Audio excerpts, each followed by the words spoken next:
Welcome to our third installment of our video PowerPoint series on new technologies that impacted Georgia's growth and development. The cotton gin. During the 1800s, Georgia's economy was relying heavily on cash crops such as rice, indigo, tobacco, and cotton. Cotton became the main cash crop because of the invention of the cotton gin by Eli Whitney in 1793. This involved a system of rollers and teeth and brushes that helped separate the seed from the cotton much faster than can be done by hand. If you go to the videos, you'll see an animated video that shows you what the cotton gin actually did, which is kind of interesting to see. And here's a picture of what the cotton gin looked like. Today's cotton separating machines are much bigger and way more advanced, but the impact of this invention by Eli Whitney that you see on your right side was so powerful to society and to Georgia and the rest of the South. Not only could it increase the rate at which cotton could be produced and sold, it also increased the demand for slavery, because plantation owners were wanting to pick that cotton even faster so then they could process it. And so in order to pick it faster, they needed more workers. They didn't want to pay workers, so they bought more slaves, thus making slavery explode in the early 1800s within Georgia. Georgia became one of the top cotton producers in the world at this time, which becomes quite impactful as they move into the Civil War, which we'll talk about in a couple of other, not our next unit, but the unit following that. So here you can see the slaves working the cotton on the cotton gin and getting that production and picking it in the fields. In the 1800s, businessmen began to establish textile mills. The mills would make the cotton into cloth inexpensively, and the demand for cotton was high, so they were able to sell it at a very high price.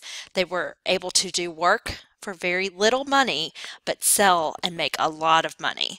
So not only does the cotton gin's invention increase the need for slaves, it also leads to a way for cotton to become this huge money-making machine. So the development of the cotton industry leads to a way for cotton to be transported easily and efficiently to Savannah as well. And that's when we have railroads come into play, which we'll talk about in just a moment. Here is the cotton seaport on the Atlantic, and it was the second in the world. And this is just near River Street, so you can see that Cotton Exchange Center. So because cotton is being so greatly produced, they have a need to get it out of Savannah into the rest of the country. And so railroads become something that is greatly needed because steamboats were slow. And so with the invention of the railroad, they're able to get cotton out so much faster. So the General Assembly charters 3 rail lines: the Georgia Railroad Company, that's from Athens to Augusta, the Central Railroad Company from Savannah to Macon, and the Monroe Railroad Company that was from Macon to Forsyth. By 1860, there were more than 1,200 miles of railroads. Now, these are not huge cargo railroads. Yes, they did carry cotton, but cotton doesn't weigh a lot. So keep that thought in mind, especially when we get into our Civil War unit. These were not heavy industrial rail lines. They could not carry really super heavy loads. And look at all this cotton, ready to go out on railroad shipments. Lots and lots of cotton. Now, there was another rail line called the Western Atlantic, and Atlantic is where it is presumed the name of Atlanta came from. There's no real definitive historical answers about where they got the name for Atlanta other than this. And I have researched for many years and have never found anything. Now, the Western Atlantic Rail Line went from Chattanooga and ended in a town called Terminus, meaning terminating, and that's where multiple rail lines terminated, including the Western Atlantic. And this town became a bustling town, and it was a major connector between multiple rail lines. Now, Terminus eventually changed to Marthasville after the name of the daughter of the current governor at the time, and then becomes Atlanta.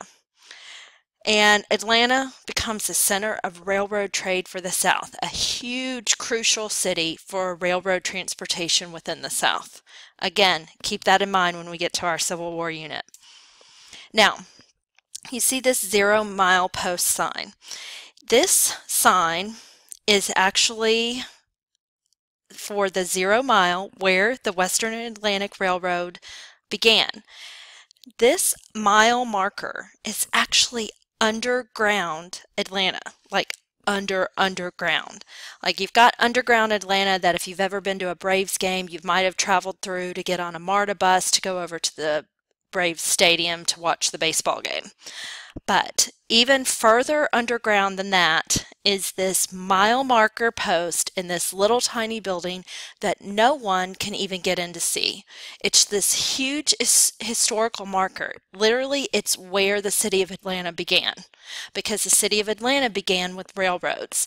There's so much history to our railroads in Atlanta, and it's all underground. If you've ever gone to anywhere in downtown Atlanta and you think you're way up high, the reason you're way up high is because all underneath you are railroads and the beginning of the railroad system in Atlanta. And that's why everything kind of feels like it's built a little bit high up off the ground, because it was. I went on this really cool tour and we go underneath all of these buildings, and it's because that's where the railroads were. And that's the history of Atlanta and the beginning of our city.